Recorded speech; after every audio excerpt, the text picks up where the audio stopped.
Thank you very much. Tack. We're very happy to be here, and thank you all for coming to this talk. Yeah, we didn't expect that many people. We thought you were shopping or protesting, or thank you for being here. It's my last event this year, and I'm going back to my Black Island tomorrow. It has been my big traveling year, so I'm one of those that is responsible for destroying the planet, for the climate declining, having taken I don't know how many aeroplanes this year.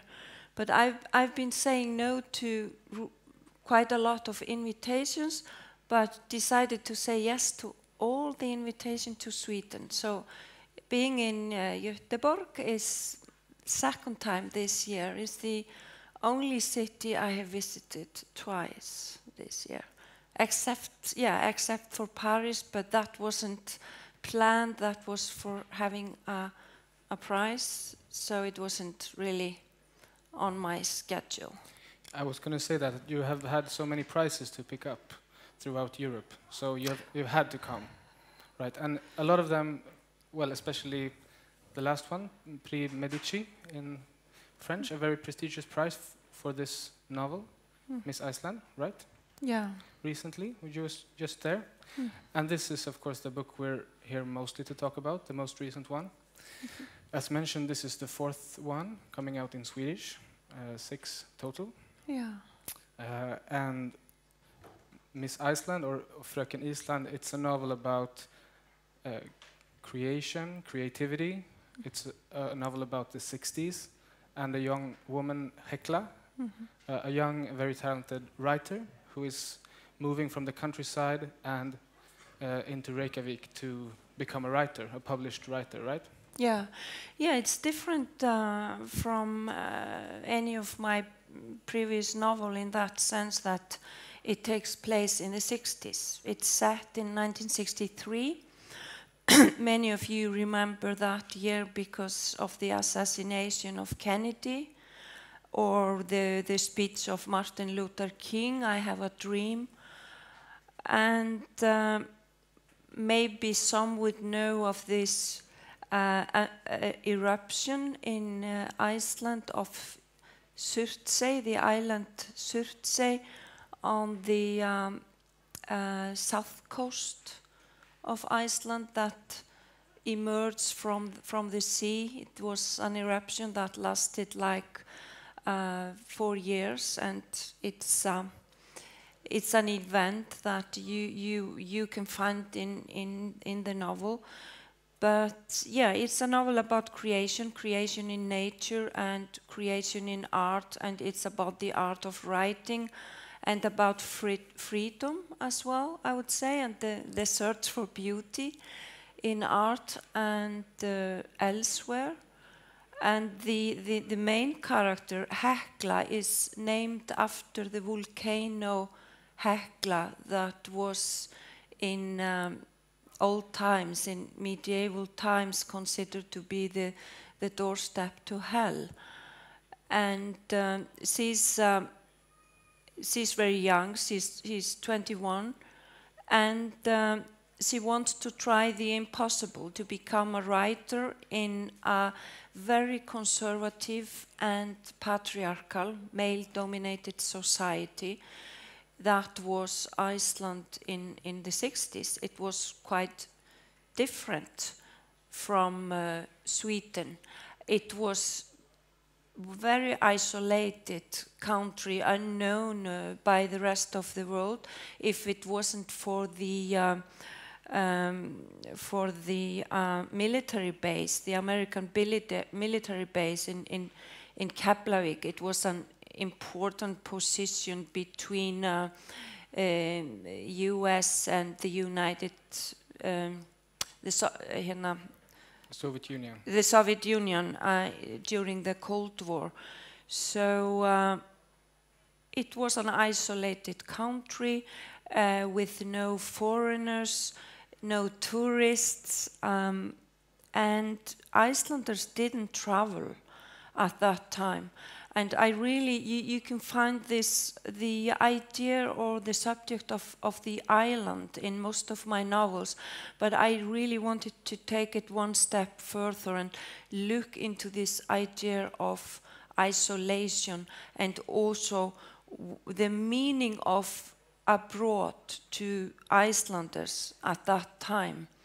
And this longing to see other worlds, to see what was beyond the ocean. But as I said, really few people traveled. Icelanders in that year, 1963, were only 180,000. And we had one Nobel Prize winner. We had like 2 or 3 transatlantic aeroplanes. And one of those planes actually crashed this year in 1963 at the Oslo airport. So it was really male-dominated society, not only in politics, but also the literary world. So in the story, I actually build a bridge or make this parallel between this talented young female writer, the heroine, Hekla, and a young homosexual, and saying that it was equally difficult to become a female writer and get published in those years as it was to be a homosexual.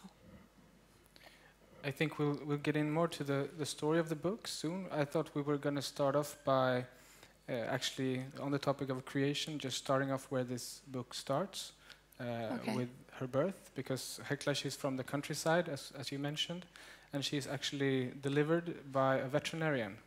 Yes, he's a country girl.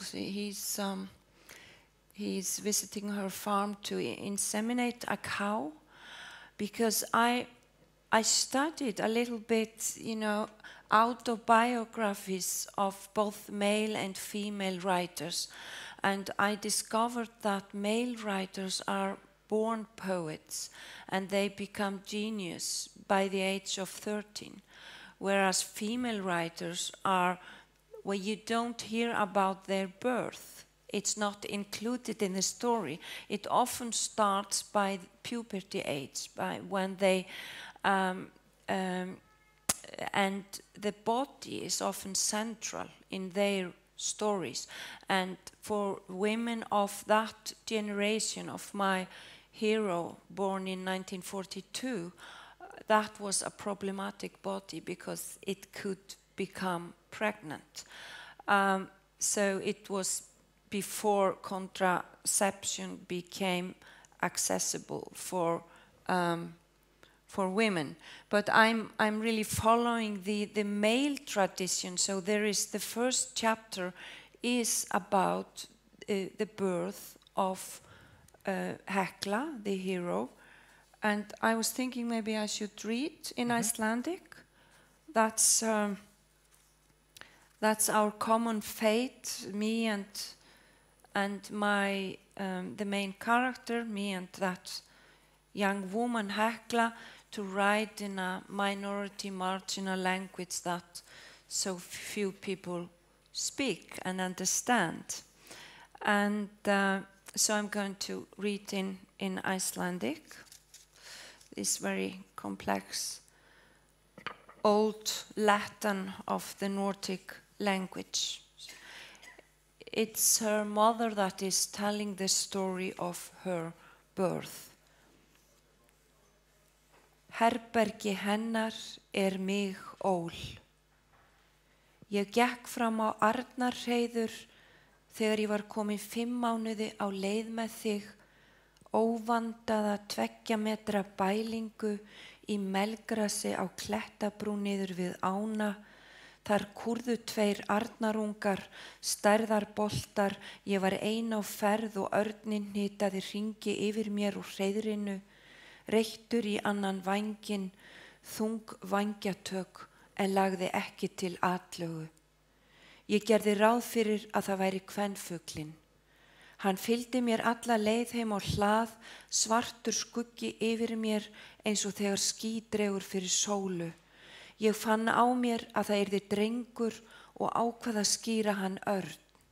Sama dag og þú fæddist, 3 vikum fyrir tíman, flaug assan aftur yfir bæinn. Gamli dýralæknirinn var staddur hjá okkur að sæða kú og tók á móti þér. Það var síðasta embættisverk hans að taka á móti barni áður en hann fór á eftirlaun. Þegar hann kom úr fjósinu, klæddi hann sig úr vaðstígvélunum og þvoði sér hendurnar með 9 lúx sápustykki. Síðan lyfti hann þér upp og sagði lúx mundi ljós heimsins. Then it's the translation in Swedish. Okay, so I will read the Swedish translation by Arvid Nord. Jag var nära att snubbla över ett örnbo när jag gick med dig i 5:e månaden. I ett slarvigt byggt, 2 meter brett rede i gräset på en bergknalle nere vid älven kurade 2 örnungar ihop sig. 2 mjuka dunbollar. Jag var ensam och örnen gred runt i cirklar över mig och boet. Ena vingen var tilltufsad, tunga vingslag, men den gick inte till anfall. Jag antog att det var honan. Den följde mig hela vägen hem till gårdsplanen, en svart skugga ovanför mig, som när ett moln skymmer solen. Jag kände på mig att det skulle bli en pojke och bestämde mig för att döpa honom till Örn. Samma dag som du föddes, 3 veckor för tidigt, flög örnen åter över gården. Den gamla veterinären var hos oss för att inseminera en ko och tog emot dig. Det var hans sista tjänsteuppdrag, att ta emot ett människobarn innan han gick i pension. När han kom ut från laggården tog han av sig gummistövlarna och tvättade sig om händerna med en ny luxtvål. Sen lyfte han upp dig och sa, Lux Mundi, världens ljus. Yeah, it's the father of the heroine that gives her that name. He's passionate about volcanoes and eruptions and lava fields. And in this very same chapter, he takes the child on its first travel to see the eruption, real eruption, of the volcano Hekla in 1947. And he says, you were born too early. He has been, waiting for this eruption, hoping to see the eruption of Hekla. And she's 4.5, so she's born 4.5 years too early. And he uses it like some sort of. He says it on several occasions in the book when she doesn't get published because she's too original. She's too different from the established official writers. So he says, well, you were born too early. So he takes her on that trip, and it's after that trip that she changes. That's the end, the last sentences of the chapter. She comes back and she speaks differently. And she has discovered the sky as well. Maybe I could read those just, and then Anton, you after me. Þú varst hins vegar breytt. Þú hafðir farið í ferðalag. Þú talaðir öðruvísi. Þú talaðir eldgósamál og sagðir ægifögur, mikilúðleg og tröllaukinn. Þú hafðir uppgötað upp og horfðir til himins. Þú tókst upp á því að láta þig hverfa og við fundum þig út á túni þar sem þú lást og virtir fyrir þér skýin. Veturinn fundum við þig liggjandi út í skafli þar sem þú horfðir á stjörnurnar. Du hade däremot förändrats. Du hade varit med om en resa. Du pratade annorlunda. Du pratade vulkanspråk och sa praktfull, magnifik och kolossal. Du hade upptäckt uppåt och riktade blicken upp mot himlen. Du började försvinna rätt som du var och vi kunde hitta dig ute på ängen där du låg och betraktade molnen och på vintern liggande ute i snön för att titta på stjärnorna. Okay, so this is the end of the first little chapter, and then we are moved forward Yeah, to into the story. 1963, where Hekla, she moves to Reykjavik. She has several manuscripts in her bag, and she is really aspiring to be a writer and a published writer. Not Yeah. only a writer, but also to get into the literary world somehow. Of the something happen. Let's see. Something happened. Okay. And she also meets this young man, a poet, the poet, he's called in this book.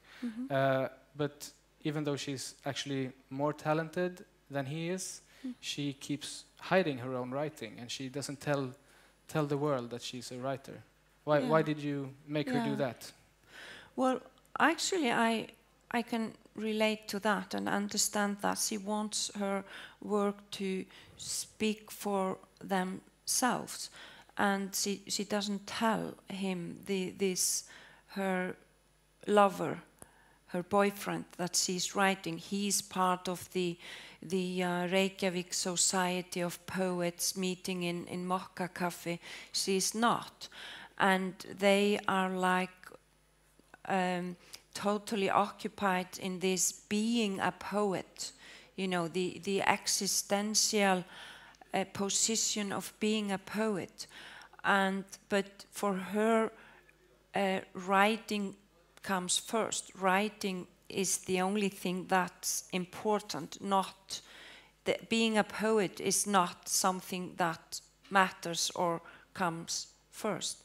So, well, she has to earn her living. So she's working as a waitress, and she's writing during evenings and nights.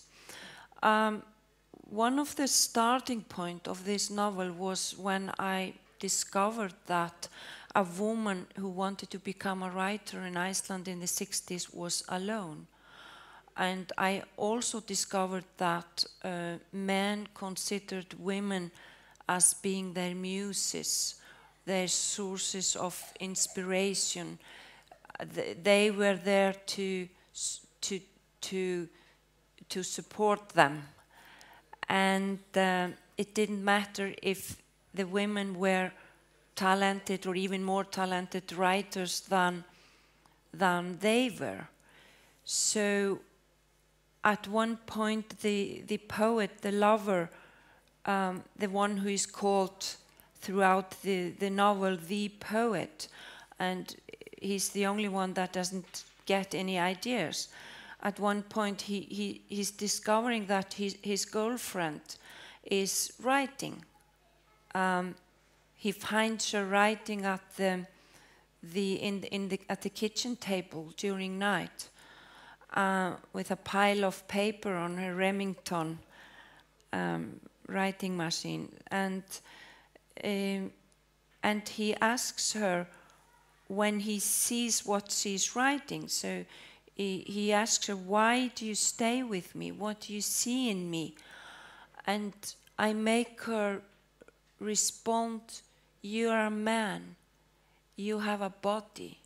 So I'm kind of inversing the usual roles of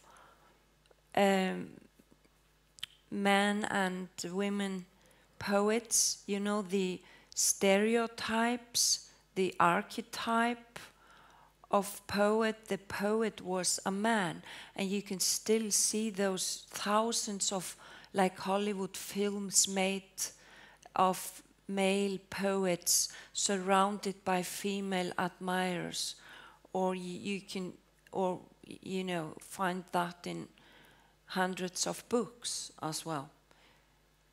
So I thought I would write a book, one book in the ocean that would make it otherwise. You said that this is a very different story than your own story as a writer, of course, for many reasons, but you said also there was some parts of this that resembled some of your own experiences, like when you emerged as a writer. Are there some similarities? Well, strangely enough, Iceland was still quite a conservative literary world until I started in the beginning of 21st century. But unlike my heroine, she started young. I started late. I was an art historian. I'm an ex-art historian now. I was teaching at the university. I had like 3 jobs. Like many Icelanders, I wrote the first manuscript when I was like 37. I had young children. So I was maybe more like another character in the book, because I have to tell you, this is the story of 3 young, creative, sensitive, intelligent people that you never got to know. I mean, it's a book about the talents that could have existed if the society had been otherwise. We have this expression of cutting off the wings of people, you know, creative people. So, and those 3 young creative people, they are all childhood friends. But to respond to that question, I share, like I said before, the same destiny. I write in this minority language called Icelandic. We're not 180,000 anymore, we are 340,000, so we are a big nation today. But all the same, like our melting glaciers, the language, it's a real possibility that in a few decades it will not exist anymore. But I'm the fortunate one. Unlike my hero, she's not translated like me, and she's not even published at least not in the first half of the book. And she's using a male's how do you say pseudonym? Pseudonym. Sorry? Pseudonym. Yeah, that's the word I was looking for. So I mean, I have done that once. I sent my second manuscript in. It was a literary competition, the prize of the city of Reykjavik. It's called Tómasar Guðmundssonar Verðlaun prize. So I used a male name. Yeah. And it wasn't more than that. It was a dog's male name, Snati. So it's a very typical Icelandic type of dog. Friendly. Why did you choose a dog name? Friendly, because, well, I like that name, Snati. He's friendly, but he's not very intelligent, maybe. But he's, yeah. So, a bit naive, open-minded. So I won this competition, but I had difficulties later when it was revealed it was me to find a publisher. So what was the reaction when this was revealed? I went to see all the publishers, but they were, at that time, they were all playing football together on Fridays, so they kind of synchronized their taste in literature, and if one said no, all of them said no. So in the end, I found the only female publisher in Iceland, and she decided to take a chance and publish this book. It hasn't been translated into Swedish, Rain in November. And yeah, so this was, what was I telling you about? This was something I lost the thread. There are similarities somehow, because it's still, I guess, in a way, a pretty male-dominated sphere of society. Well, similarities.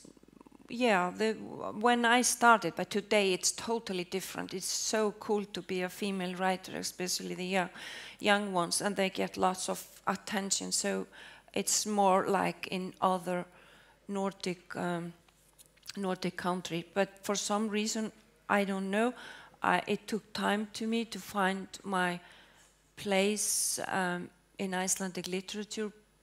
People had difficulties putting me in a box, so I was considered, and I am still considered, I'm very pleased with that, like a kind of an outsider.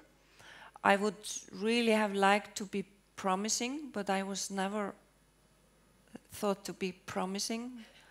So just one day I was translated into like 20 languages. So, and then Icelanders started to be interested in knowing why foreign people read my books and started buying them.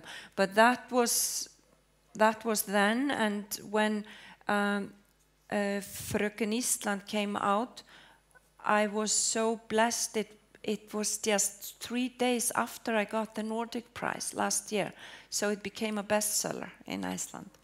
And you know, a bestseller in Iceland is like 10,000 copies, and a book of poetry can become a bestseller as well. You know, you're not really taken seriously in Iceland if you haven't published a book of poetry.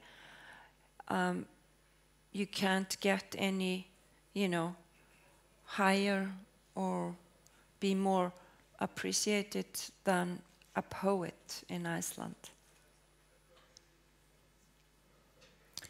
I was going to return to the title of the book, Fröken Ísland, Miss Iceland.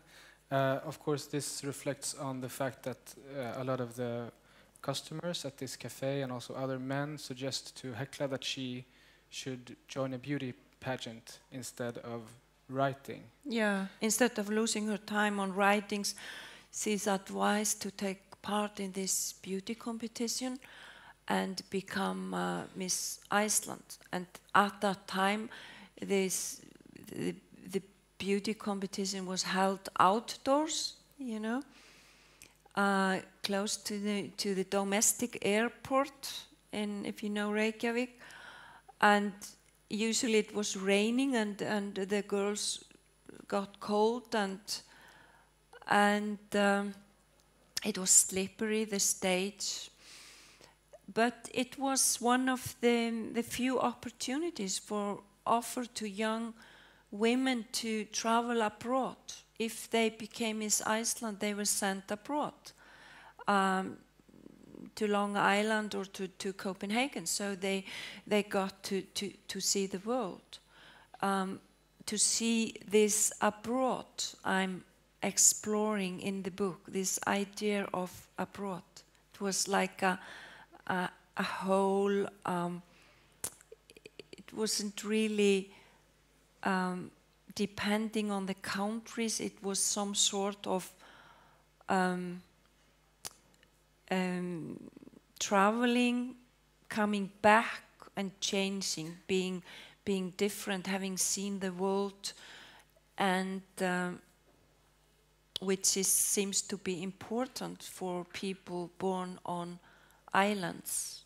And I read somewhere that the theme of traveling is more frequent among writers that are born on islands.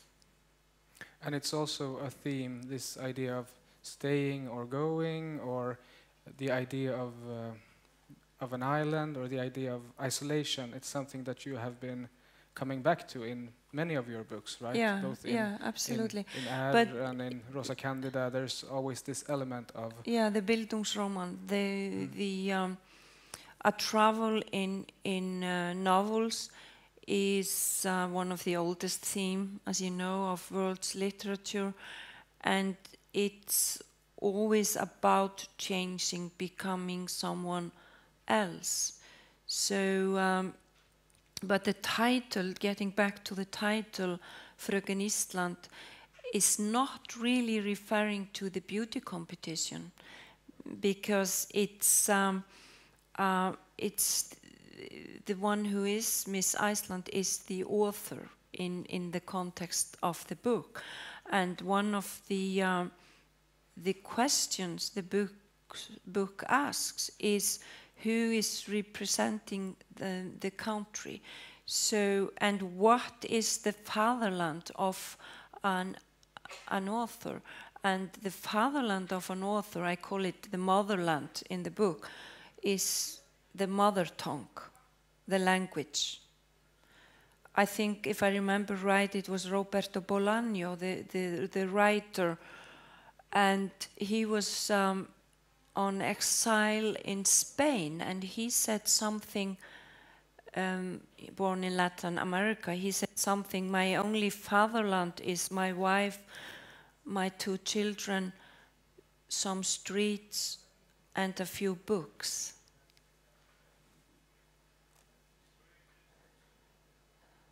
So the young man in the book, best friend of Hekla, John, who is a homosexual, is actually fleeing Iceland because people who didn't have the right sexual orientation in the 60s in Iceland, many of them fled Iceland. There were not that, many coming out, but they fled Iceland, and usually they went to Copenhagen because they were more like them abroad, and also to see if there was a better world beyond the ocean. And but a writer that is not translated and not even published can't flee, because no one will understand her. So one of the characters of the books is the language, the mother tongue, the Icelandic, this minority language.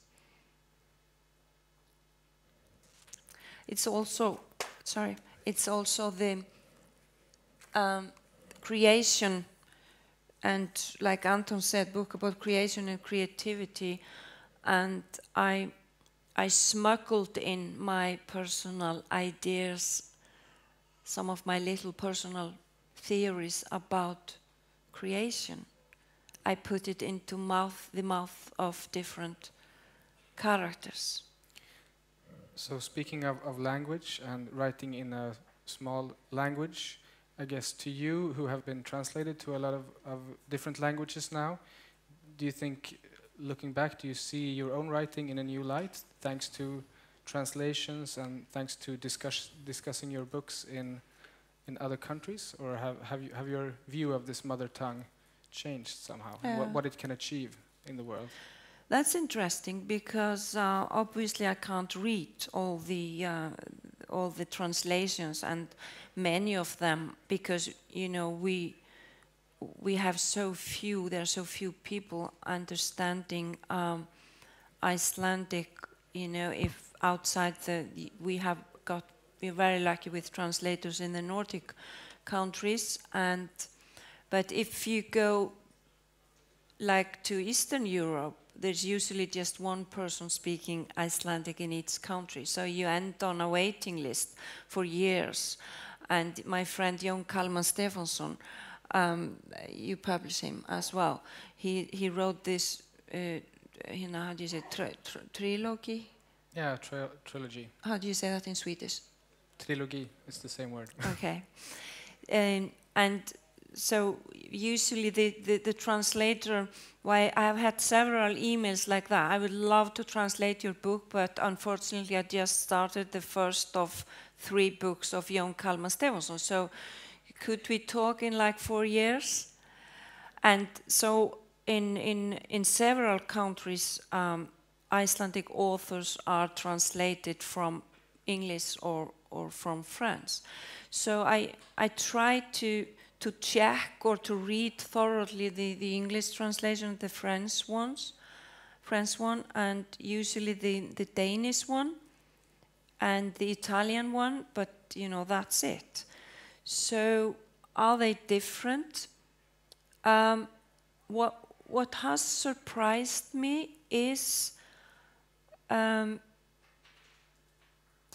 that I feel that I have written those books also in those different languages, that it's my story, it's my book. And I think the most important thing a translator has to think of is the music. The music, because with each book there is a special music. And then also I have this privilege of meeting readers in different countries, and when they come to me, the best thing that has happened to me as a writer is a reader coming to me and in different countries and thanking me for having written about him or her. Thank you for writing a book about me.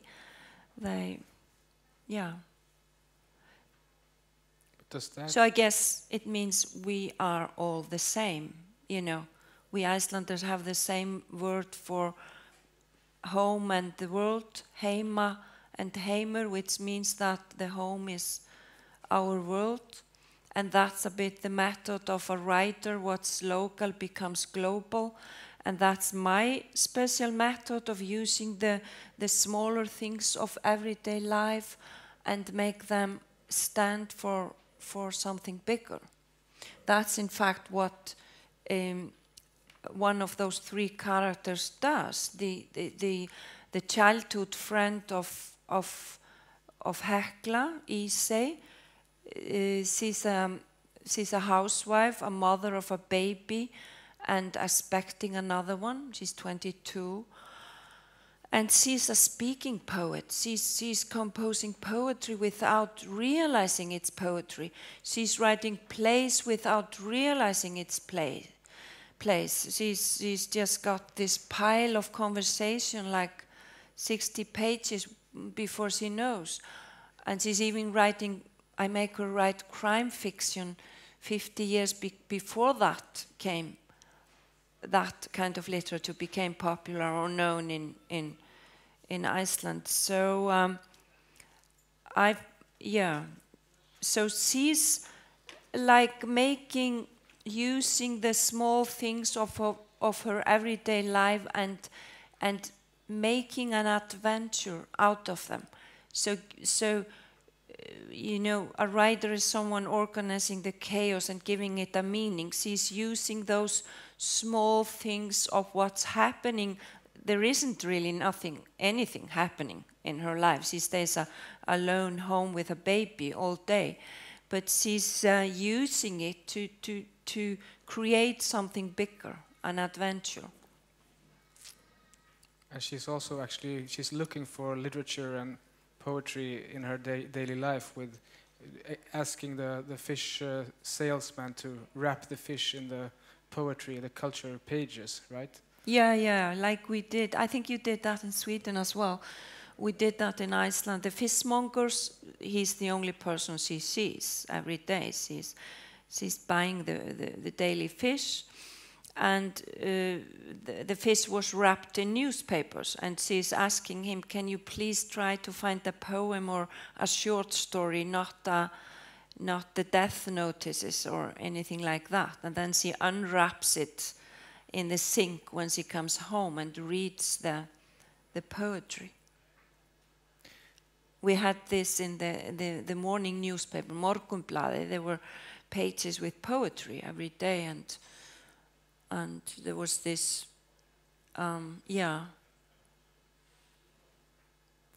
So just like in this example, this is a book, of course, that's very much set in the 60s. There's a lot of details like this and a lot of feeling from this time, which you mentioned was a bit more of a conservative era than we might remember today or think about it today. Do you think that your own image of the 60s in Iceland, has it changed after writing this book, or is it after really diving into this era? Do you think you have changed your view of it, or has it stayed the same? Well, it's a novel. I'm using imagination, and a novel is never the whole truth. It's never the whole story. But this is the history that was not part of the history. And I think I thought I would write a book about the generation of my grandmother. My grandmother always wanted to, she was just a small child when she started when she knew how to write, she wrote stories, but that was not allowed. It was just, the hard life at that time.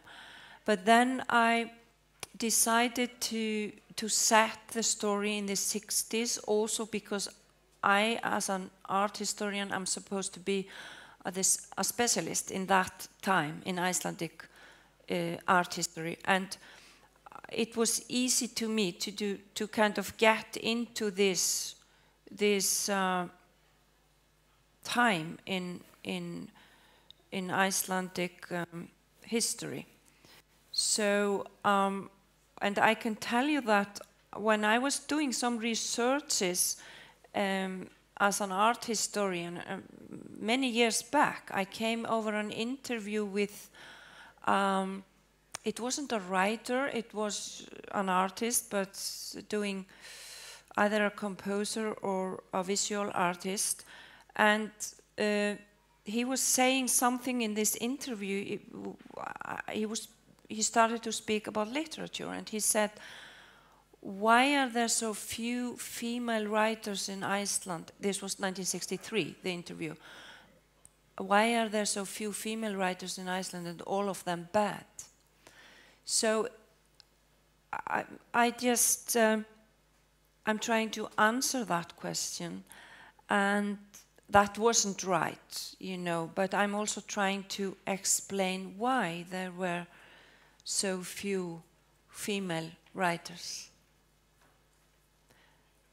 So you would maybe think, but is there anything in today that is asking for a story like this, or are there any similarities? So, well, if we look out for the Nordic countries, we can see there is a growing gender discrimination in many parts of the world, and the same for gay people rights, and being gay is still illegal in, I think, 35 countries of the world. So in that sense, it's very much a book of today as well, right? The creativity that's lost being talents suppressed. of all time. Yeah. The talents we didn't get to know. Yeah.